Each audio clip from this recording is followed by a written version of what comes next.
Ini adalah video yang akan menjelaskan bahwa sekarang sudah saatnya kita beralih pada instrumen-instrumen keuangan syariah dari ketergantungan instrumen-instrumen keuangan yang bersifat konvensional.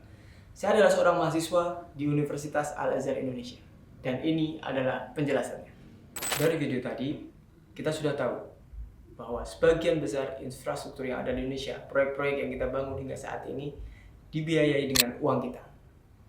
Dan gak sedikit dari apa yang sudah kita biayai dengan uang kita itu, ada instrumen yang bernama Surat Berharga Syariah Negara, atau bisa disingkat dengan SPSN. Faktanya, hingga Februari 2024 sudah sebanyak 6.104 proyek yang dibiayai dengan SPSN. Dengan total pembiayaan sebesar 2.572,49 miliar. Keren kan? Buat kita yang tinggal di Jakarta, sebenarnya ada loh fasilitas umum yang dibiayai oleh SPSN. Di antaranya adalah stasiun besar Manggarai dan Jatinegara. Jadi kalau teman-teman mampir di stasiun itu atau sekedar lewat, pasti kalian akan menemukan logo ini dan logo ini. Di stasiun besar Manggarai terdapat double track yang menghubungkan antara stasiun Manggarai dan stasiun Cikarang. Kebayangkan berapa banyak orang yang terbantu dengan adanya double track itu? Oke, sekarang kita mau bahas nih kenapa Sukuk atau SPSN bisa sekeren itu. Tapi sebelum jauh sampai ke sana, kita harus tahu dulu nih mengenai apa itu Sukuk, gimana akad-akadnya, apakah Sukuk itu menguntungkan. Kita lihat perbandingannya nanti. Dan yang paling penting adalah gimana cara pencatatan akuntansinya. Namanya juga mahasiswa akuntansi. Oke, Sukuk merupakan bentuk jamak dari SOK dan KAF, yang berarti instrumen atau surat hutang. Pada zaman dahulu, ketika seorang ingin menagih hutangnya atau ingin membuat perjanjian hutang, maka mereka membuat yang namanya SOK itu. Nah, SOK ini sendiri adalah salah satu alasan kenapa Umar bin Khattab radhiyallahu anhu membuat kalender Hijriah. Karena dulu waktu orang ingin menagih hutang kepada seseorang yang lain, dia membawa SOK yang tidak ada tulisan tahunnya. Nah, jadi di SOK itu hanya tertulis bulan saja, misal bulan Rajab atau bulan Zulhijjah dan lain sebagainya, tanpa menyebutkan tahunnya. Seiring dengan perkembangannya, Sukuk yang sekarang merupakan instrumen-instrumen efek yang berprinsip syariah. Sama seperti halnya obligasi, Sukuk juga mempunyai jatuh tempo. Jadi bedanya dengan obligasi, Sukuk ini adalah sebuah tanda kepemilikan bersama atas sebuah aset yang dijaminkan atau sebuah proyek yang akan dikerjakan. Biasa disebut dengan underlying asset. Jadi dari aset dan proyek yang akan dikerjakan itu nanti akan menghasilkan profit tentunya. Dan profit itu nanti yang akan dibagi berdasarkan kesepakatan di awal pada saat akad Sukuk dilakukan. Intinya, seseorang yang membeli Sukuk bisa dikatakan adalah seseorang yang akan memberikan tambahan modal atas suatu proyek yang akan dikerjakan dan akan menerima imbal hasil sesuai dengan kesepakatannya. Sekarang kita langsung ke skema pembiayaan Sukuk. Coba kita lihat skema ini. Penerbit menerbitkan Sukuk, kemudian pemodal yang tertarik akan membeli Sukuk tersebut dengan akad musyarakah. Lalu penerbit, karena transaksinya adalah transaksi yang berdasarkan akad musyarakah, maka dia akan ikut setor modal pada proyek tersebut. Dari proyek itu, setelah dilakukan likuidasi aktual, tentunya akan menghasilkan profit. Nah, dari profit tersebut, nantinya akan dibagi sesuai dengan persentase yang disepakati, dan pokok modal akan dikembalikan kepada para pembeli Sukuk. Gampang kan? Untuk bisa menerbitkan Sukuk, harus ada beberapa syarat nih yang dipenuhi. Pertama, penerbit harus berbadan hukum. Kedua, dia harus terdaftar di OJK. Ketiga, harus memenuhi investment grade atau punya minimum masa operasional bisnis 24 bulan. Laporan keuangan auditan, dan yang jelas harus sesuai dengan kesesuaian syariah. Lalu, apa bedanya Sukuk dengan instrumen-instrumen yang lain seperti obligasi dan deposito? Coba kita lihat ini. Obligasi disandarkan atas dasar hutang, sedangkan Sukuk merupakan bentuk kepemilikan bersama atas suatu aset atau yang sering disebut dengan underlying asset. Sukuk diterbitkan atas prinsip syariah, di mana terbebas dari unsur maisir, riba, dan gharar.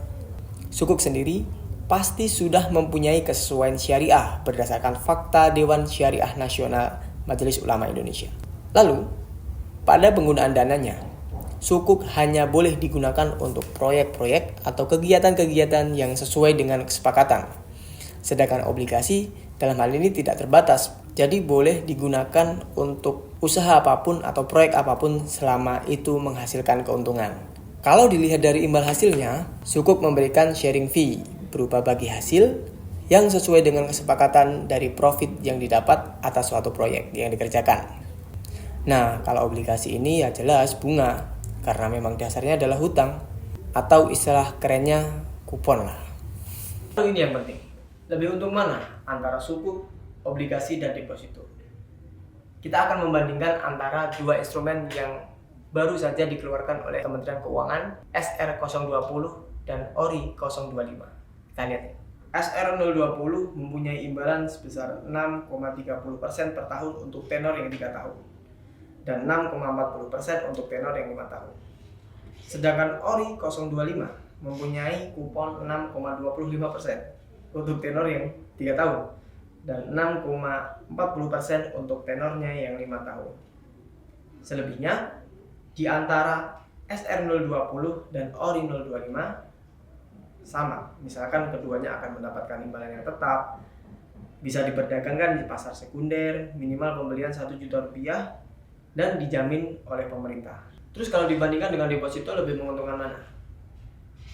Deposito biasanya hanya akan memberikan imbalan bunga sebesar 4-5%.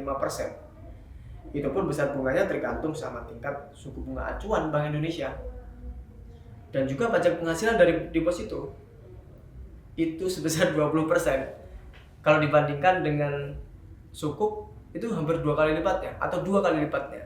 Sukuk pajaknya 10%, deposito pajaknya 20%. Dari sini kita bisa menentukan kan mana yang lebih menguntungkan antara sukuk, obligasi, dan deposito. Sukuk jauh lebih menguntungkan. Dan yang paling penting, ini sesuai dengan syariah. Baik, sekarang kita memasuki bagian yang paling penting dalam video kali ini, yakni perlakuan akuntansi sukuk. Perlakuan akuntansi sukuk musyarakah secara umum mengikuti prinsip-prinsip akuntansi syariah yang berlaku, seperti PSAK 110 tentang akuntansi sukuk. Namun, perlakuan spesifik dapat bervariasi tergantung pada jenis sukuknya, struktur transaksi, dan ketentuan perjanjiannya. Kemudian kita masuk pada bagian prinsip-prinsip umum perlakuan akuntansi sukuk musyarakah. Sukuk musyarakah diakui sebagai liabilitas pada saat penerbitannya. Aset yang didanai melalui penerbitan sukuk diakui sebagai aset perusahaan. Untuk pengukurannya sendiri, sukuk musyarakah diukur pada nilai wajar pada saat penerbitan. Aset yang didanai diukur sesuai dengan standar akuntansi yang berlaku untuk jenis aset tersebut. Pada bagian penyajian, sukuk musyarakah disajikan dalam neraca sebagai liabilitas jangka panjang atau jangka pendek, tergantung pada jangka waktu jatuh temponya. Aset yang didanai disajikan dalam neraca sesuai dengan klasifikasinya. Kemudian dalam pengungkapan, emiten sukuk wajib mengungkapkan informasi-informasi yang relevan mengenai sukuk musyarakah, termasuk di dalamnya adalah jenis sukuk dan strukturnya, jangka waktunya, tingkat pengembalian yang diharapkan, risiko yang terkait dengan sukuk, penggunaan dana hasil sukuk, dan sebagainya. Selanjutnya kita langsung ke contoh soal. Yang pertama adalah penerbitan sukuk musyarakah. PT Maju Jaya menerbitkan sukuk musyarakah senilai 100 juta rupiah dan seluruhnya berhasil dijual. Maka jurnalnya kas pada sukuk musyarakah senilai 100 juta rupiah. Kemudian pada saat pengakuan pendapatan bagi hasil, PT Maju Jaya memperoleh keuntungan sebesar 20 juta rupiah dari proyek yang dibiayai dengan sukuk musyarakah. Maka jurnalnya kas pada pendapatan bagi hasil sukuk musyarakah senilai 20 juta rupiah. Selanjutnya pada pembagian keuntungan. Jika PT Maju Jaya memiliki porsi 40% dan investor yang lain adalah 60%, maka pembagian keuntungannya adalah sebagai berikut. Pendapatan bagi hasil sukuk musyarakah sebesar 20 juta di debit. Di bagian kredit kita tulis utang bagi hasil investor 1 sebesar 8 juta rupiah dan utang bagi hasil investor 2 sebesar 12 juta rupiah.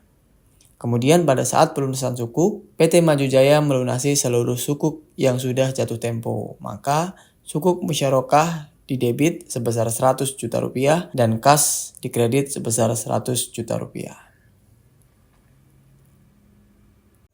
Oke, itu yang dapat saya sampaikan pada video kali ini. Kurang lebihnya mohon maaf dan terima kasih sudah menonton.